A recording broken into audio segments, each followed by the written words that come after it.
I don't know if you guys heard this story, but Donovan McNabb is in Washington, D.C. now. No, he's not. This is the Washington Redskins. Get out of here. He survived the primaries, huh?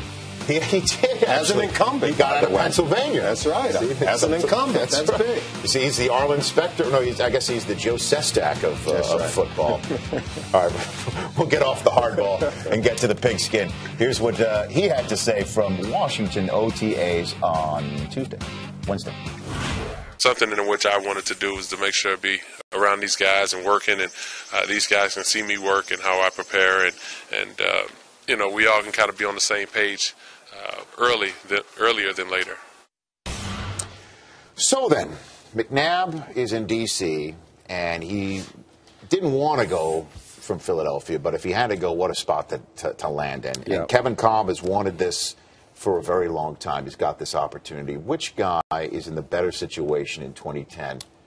Both are in good situations, but I'm going to go with McNabb because I think anytime you're teamed up with Mike Shanahan, what Mike Shanahan is going to give him something he never had in Philly, that's a running game because now he's got Clinton Portis, Willie Parker, Larry Johnson. All three guys have rushed for over 1,000 yards. He no longer does McNabb have to close out games by throwing the ball. He can close it out by sticking the ball in the belly of the back. Mike Shanahan dialing up plays in our nation's capital. I think Donovan has landed in the sweet spot.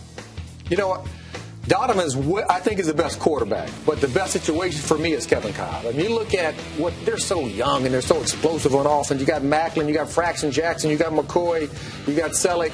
They have so many weapons there to go along with it. Now the case is, can he help them like Donovan did? They were so explosive last year on the offensive side of it. Does this quarterback come in and do the same thing that Donovan did in the previous years? Young quarterbacks need a running game. It's not so certain in Philly.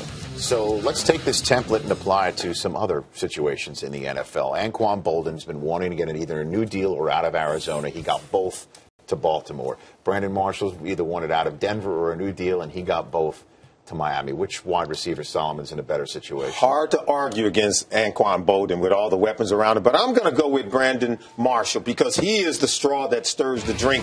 He's a guy that's going to command double coverage and still catch the rock, which means Devon Best, Greg Camarillo, and Brian Hartline gets into the action now. Chad Henne in his second year as a starter, who I think stock is rising daily, is going to take advantage of Brandon Marshall. Marshall's in a great position, good coaching, great defense, and I believe he landed in a really nice spot, Rob. Well, he's in a great spot. He's in Miami Beach. He's in a great spot, but he's not in the best situation. The best situation, the best team is the Baltimore Ravens. I mean, Q is coming to a place where he doesn't have to be the guy, even though he could be that guy. This is a power running game. Joe Flacco in his third year. He's blending in with Star Wars getting another chance. You got Derek Mason. You got Todd Heap. The passing game is a play pass, but there's one thing he can add to him. He's a tough, physical guy. He blends into this offense. But when they need to dump a pass, a little slant, and get the yards after contact, Q can do it. He's done it his whole career. He's going to add some toughness to the receiving core.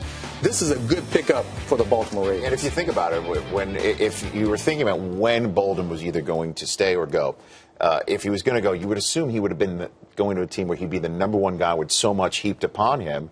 And as you just pointed out, that's not the case for him in Baltimore.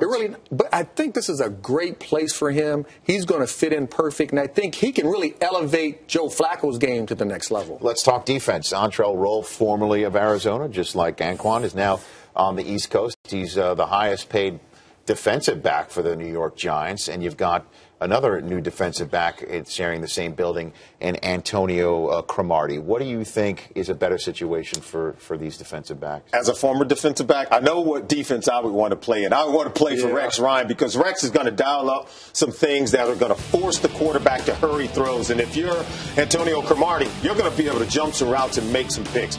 This is like playing offense on the defensive side of the ball with what that front seven is going to bring for the New York Jets.